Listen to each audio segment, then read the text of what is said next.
Muy buenas, estimados colegas de Endoscopía Digestiva de la Sociedad Cubana de Gastroenterología. Dando continuidad a las conferencias sobre calidad en endoscopía digestiva y que se refieren a hablar en un mismo idioma utilizando la nomenclatura actual, pues en el día de hoy vamos a ofrecerle todo lo relacionado con las clasificaciones endoscópicas del esófago. Vimos en las conferencias anteriores de dónde provenían estas, o sea, del Minimal Standard y del workshop del 2009, donde se definieron los aspectos principales a considerar dentro de la terminología en las lesiones del esófago. Lo primero que tenemos que tener en cuenta es las características morfológicas y estructurales del esófago. Y uno de los lugares donde asientan lesiones que por su importancia revisten un gran interés es la unión esófago-gástrica. La unión esófago-gástrica, donde hay que definir muy bien tres áreas fundamentales.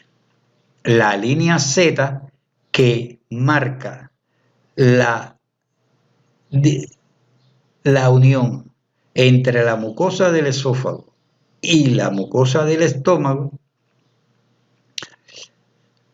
la presencia de los pliegues gástricos, muy importante para la hora de definir cuándo existe en realidad una hernia hiatal. O sea, en esta área pues se define el final, en esta área se define el final de los pliegues gástricos. Esto es muy importante.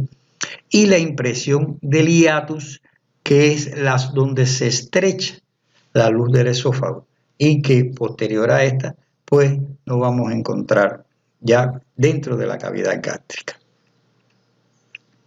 Esto es muy importante porque ello nos permite clasificar una de las entidades que con mayor frecuencia se ven en nuestros pacientes, que es la hernia hiatal. La hernia hiatal, que no es más que una anomalía anatómica que no debe ser, que es no congénita ni traumática, dada por el paso hacia la cavidad torácica de la unión gastroesofágica, que la identificamos bien en la diapositiva anterior, con parte del estómago o no a través del hiatus esofágico que se encuentra en el diafragma. Para su clasificación anatómica pues existen 4 tipos que las vamos a ver más adelante. Según su anatomía, pues podemos tener la tipo 1 o hernia directa o deslizante, donde la porción del estómago penetra en el tórax, llevando consigo la unión gastroesofágica, encontrando esta por encima del diafragma no menos de 2 centímetros o más. O sea, a veces vemos un desplazamiento de la unión gastroesofágica ligera menor de 2 centímetros y ya la estamos clasificando como una hernia hiatal y estamos cometiendo un error. Por lo tanto, esto es un aspecto que tenemos que tener muy en cuenta al definir una hernia hiatal de tipo directa o deslizante. Esta es muy posible que cuando ustedes introduzcan el endoscopio hacia el estómago y vengan en la retirada pues no visualicen este paso de la mucosa por encima del hiatus, a no ser ya después cuando vayan en forma de retirada. Por eso es que se denomina hernia de tipo deslizante. La tipo 2 o hernia indirecta o paraesofágica ocurre cuando hay una herniación de parte del estómago a través del diafragma, casi siempre del fundus, y que permanece y el resto del órgano pertenece en su lugar anatómico normal. Generalmente se ve como una cavidad en la retroversión que penetra con un área bien delimitada que es la parte herniada. La tipo 3, donde pueden coexistir elementos de ambas, donde se observa una penetración de la mucosa a través del hiatus por una parte y a través del orificio herniario del diafragma en la otra parte.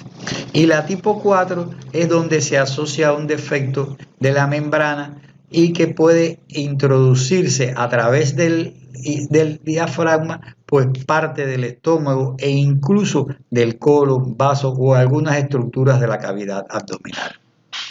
Ahora, ¿cuáles son las más frecuentes vistas en nuestro medio? Pues bueno, la deslizante o tipo 1, que es la que vemos con mayor frecuencia en nuestros pacientes.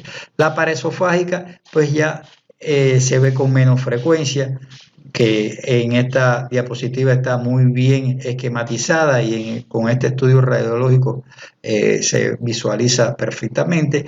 Y las hernias hiatales tipo 4, donde ya hay pasos de estructuras como el intestino o el estómago completo, que a veces hace dificilísimo la exploración del duodeno a través de estas hernias que las hemos visto. Un detalle en el cual no quería dejar de pasar por alto es que el estudio del esófago se debe de comenzar siempre con un estudio radiológico previo. No hay mejor detalle desde el punto de vista morfológico del esófago que un estudio radiológico previo a la endoscopía. De esta forma nosotros podemos orientarnos de mucho mejor a la hora de prescribir una endoscopía para definir determinadas circunstancias. El esófago se ve con una más claridad desde el punto de vista funcional a través de la radiografía, ya que nos permite, con el paso del contraste, pues si existen alteraciones de la onda primaria, si existen ondas secundarias o terciarias, si existe detención, si no existe motilidad. Es muy importante tener en cuenta este detalle para que si vamos a estudiar una hernia hiatal, pues tenemos que obligatoriamente utilizar un estudio radiológico previo. Otra de las lesiones que podemos ver con frecuencia en el esófago son las esofagitis. La clasificación endoscópica japonesa ha dado una clasificación para un tipo de esofagitis que se ha visto que quedaba fuera de las clasificaciones que se habían asumido por las organizaciones internacionales, que es la clasificación de Los Ángeles. Y esta se traducía desde el punto de vista por los síntomas del paciente. Y ellos denominaron a esta la esofagitis no erosiva, que se divide en dos tipos. En la esofagitis no erosiva, en la cual ustedes ven la mucosa con apenas pequeños detalles, si los ven alteraciones a nivel de la línea Z muy pequeña con rupturas, muy irregularidades de la línea Z, y con cambios mínimos donde existe un aumento difuso del patrón vascular que le da un aspecto de malla distinta a la que se ve en los otros tipos de esofagitis. La clasificación de Los Ángeles para la esofagitis, que todos ustedes conocen, pues la dividen en 4 tipos.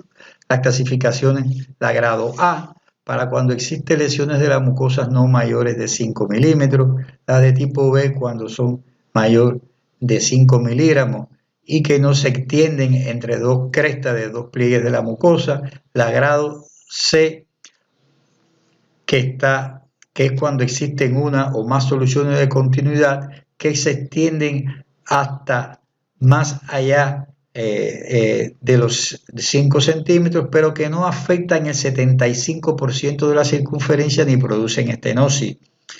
Y el agrado de donde ya sí existen mayor profundidad, mayor cantidad de erosiones, más profundas y que afectan más del 75% de la circunferencia esofágica. Ahora, también existe una entidad que recientemente ha acaparado mucho la atención y se habla mucho en todos los congresos, que es la esofagitis eosinofílica. Nosotros le ofertamos una conferencia que habla específicamente de ella, y donde se pueden ver pues detalles en la mucosa que le da un aspecto anillado en distintos grados, y esta pues nos permite clasificarlo de acuerdo a esto en si existe edema, pues si no existe o si está disminuida o ausente, si se ven los anillos en dependencia de los distintos grados, en dependencia de que si existen algunos, si hay algunos que le dan un aspecto de tráquea al esófago, o si es más grave porque no deja permitir el paso del esófago, si existen surcos verticales dentro de estos pliegues, estos anillos, y si existen estenosis. Esto nos permite clasificar en distintos grados. Hay que tomar biopsia en varias partes, no menos, según el protocolo de Seattle, pues no menos de 6 en las 3 estructuras. Otra de las características de la terminología es el esófago de Barrett. Es otro de los términos que utilizamos con mucha frecuencia. Esto no es más que un proceso metaplásico premaligno donde el epitelio normal escamoso estratificado del esófago distal es reemplazado por epitelio columnar más resistente al ácido labilis. No es más que un estado de defensa del organismo, de la mucosa, para defenderse de la exposición del ácido, pero que esto a la tarde, en posteriores avances, en posterior tiempo, en posterior época, pues no puede producir lesiones de tipo más malignas. ¿Cómo vemos esto en la endoscopía? Pues bueno, en la endoscopía, pues normalmente nosotros vemos el epitelio columnar del estómago y el epitelio escamoso del esófago, bien delimitado por la línea Z, que es uniforme y que permite dividir la mucosa de ambas partes. Ahora, ya cuando existe invasión de este epitelio columnar hacia la parte del epitelio escamoso con ruptura de la línea Z, pues es lo que se denomina pues ya la presencia de un esófago de Barrett. ¿Cómo podemos hacer la clasificación endoscópica del esófago de Barrett? Bueno, pues la clasificación del esófago de Barrett en los momentos actuales pues se utiliza utilizando la clasificación de Praga, que lo divide por su longitud y por su circunferencia. Un detalle que debemos de tener en cuenta es dónde se encuentran los pliegues gástricos, para a partir de este paso ahí empezar a medir la longitud del esófago de Barrett. En ocasiones pues medimos y creemos que el paso de los pliegues gástricos a través del hiato que conforman la hernia tal constituyen el inicio del esófago de Barrett, y no es así, y esto nos conlleva a veces describir esófagos de Barrett más largos, más prolongados que los que realmente existen. Y esto pues nos permite poder diferenciarlo con relación a la circunferencia que se mide con la letra C y se pone la extensión a partir de donde está la división del estómago y de la mucosa del esófago hasta la porción superior del intercambio de epitelio. En el caso de que exista una lengüeta que sobrepase esta área de circunferencia, pues se utiliza la medición igualmente de donde mismo empezamos hasta acá atrás, que sería la máxima longitud alcanzada.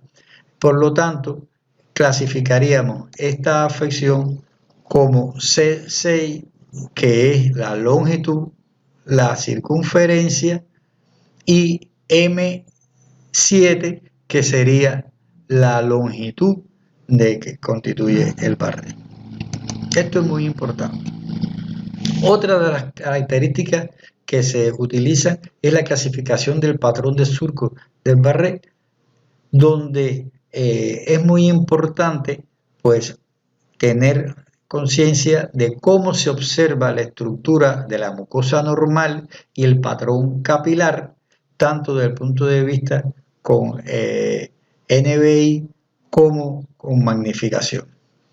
Y así lo podemos dividir según la clasificación de endo en distintos tipos, en tipo 1, tipo 2, hasta la tipo 5, en dependencia de la alteración que se observe dentro del patrón de surco, que aquí lo pueden ver con magnificación, y aquí simplemente utilizando ácido acético y azul de metileno.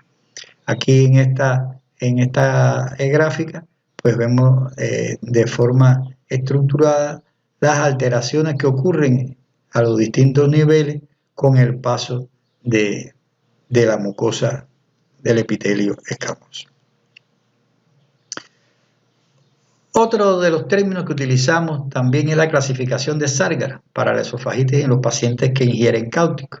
Y estas se dividen en 3 grados, en dependencia del grado de lesión que exista que nosotros durante la realización de la endoscopía veamos.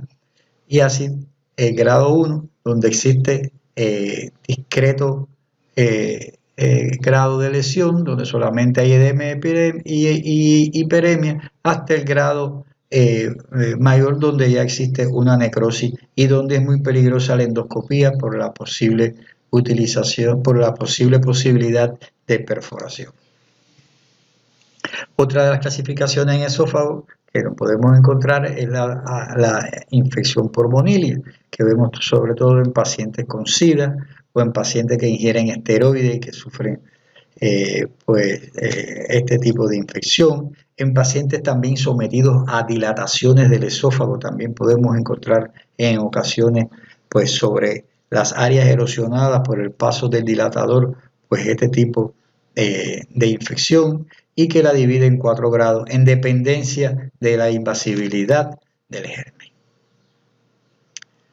Otra de las clasificaciones que tenemos de esofagitis es la ocasionada por el virus del herpes, donde se ve la presencia de vesículas de diferentes tamaños y que en dependencia de esto pues le va dando el grado, al igual que la de citomegalovirus, que también es muy frecuente en pacientes portadores de SIDA. Una de las que más utilizamos y la que más vemos son las varices esofágicas.